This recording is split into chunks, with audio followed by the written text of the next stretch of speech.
Hello and welcome to the Being in Sync monthly video vibe.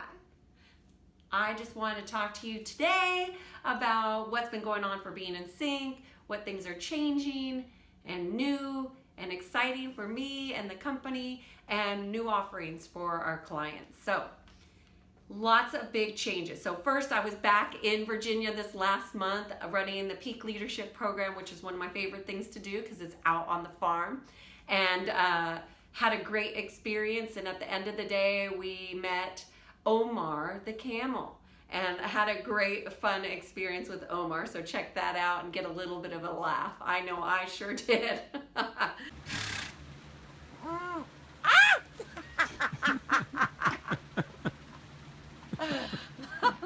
It's very hairy. You need a shoe. The other thing that's been going on, I was in Sedona checking out the vortexes, just getting aligned, relaxing, went to a conference. And this is a picture of me at one of the vortexes, just taking in all the blissiness of the vortex. This particular vortex is for the crown chakra, which basically is the crown is at the top of your head and just above, and it basically opens and clears. Now, for those of you who are not into it, the only thing that you really notice is that you feel pretty damn good when you leave. For those of you who like to hike, you're just out in nature, and there's an exorbitant amount of energy in that space that you can feel, and if you're attuned to it, you can actually see it. It's really phenomenal. The other thing that I wanted to let you know is that this fall, super excited, I'm going to be launching Being in Sync 365. So if you're interested in learning how to consult to organizations, learning how to do the kind of executive coaching that I provide, which is holistic in nature and kick butt and gets results, which most coaches cannot get for some reason. I don't know, I don't care, but I know that I deliver results. So if you're interested in doing that, I'm also going to be teaching people how to run Peak Leadership and the Apex program. So if you think that you're interested in something like that, that's going to be coming this fall for a small group of people. The other thing that's happening is MAUI. Aloha. One of my favorite places to go, and those of you who notice my videos, I've taken a few of them and shared them with you. But I'm going to be running a Being in Sync retreat there. I'm going to be talking mostly on that retreat. It's going to be 2 days about getting in touch with your inner knowing. How we make decisions, how we move forward, how do we remove resistance. I'm going to go into detail about all those things and follow my Being in Sync inner knowing process in an intense but fun, very interactive experience with me and your fellow Being in Sync people. So if you're interested in that, that's coming up in February 2019. The other big news that I am going to be launching soon, and you'll see it in your email, is that I have decided to rebrand myself.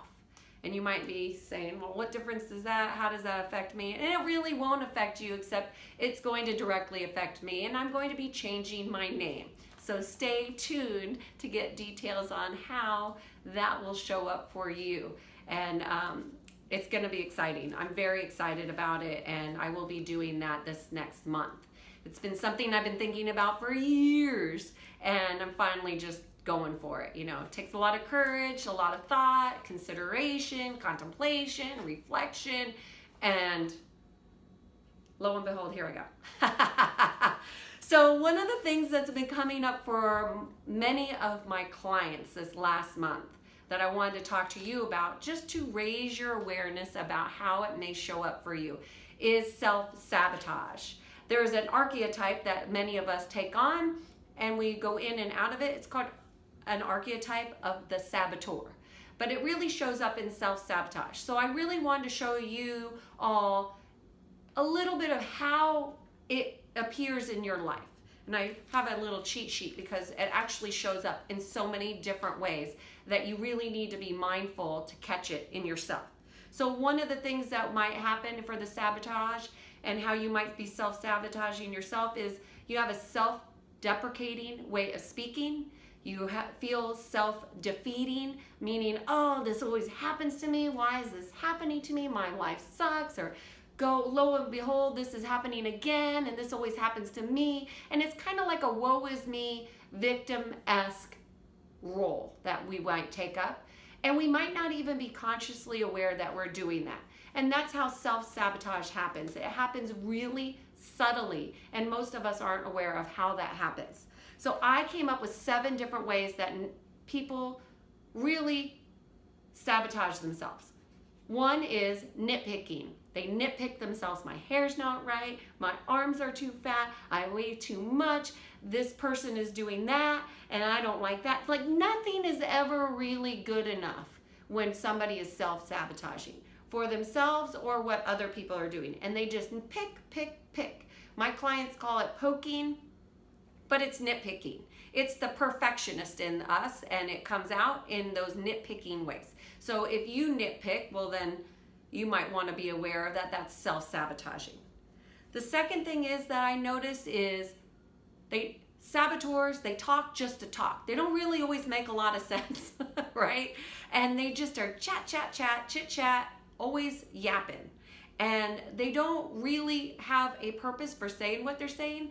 And oftentimes they are not listening, and they're not in the conversation to actually connect. They're just talking to talk. The third one that I see quite often is the self-sabotaging behavior. They spend a lot of time in the past. They talk about their past relationships. They talk about past situations. They talk about past jobs. They're really idealizing the past. Good, bad, or indifferent. They're spending time thinking, talking about, and planning their future based on their past, not on what's actually happening right now. So anytime that you're in the past or in the future, you're really not present in this moment. And that is self-sabotage.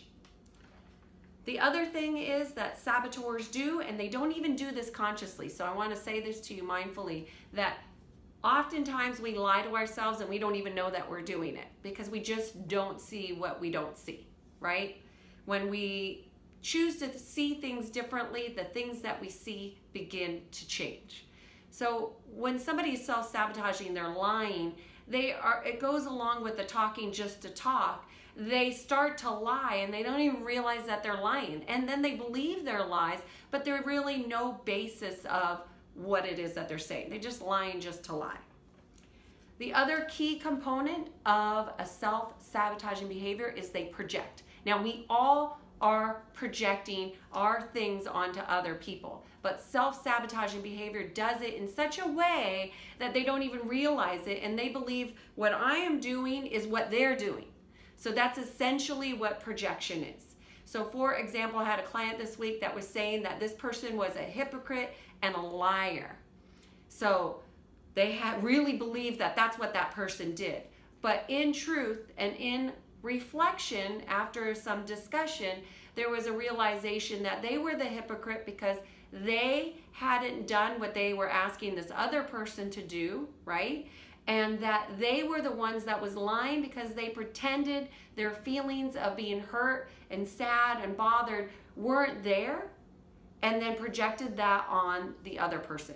So that's how projection occurs. So a self-sabotaging behavior would be like, well, they're doing that, I don't do that.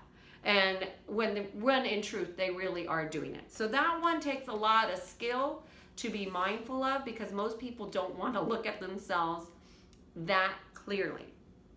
The other thing that self-saboteurs do is they are self-righteous. Like, I know better than you know. They build themselves up to make other people feel bad.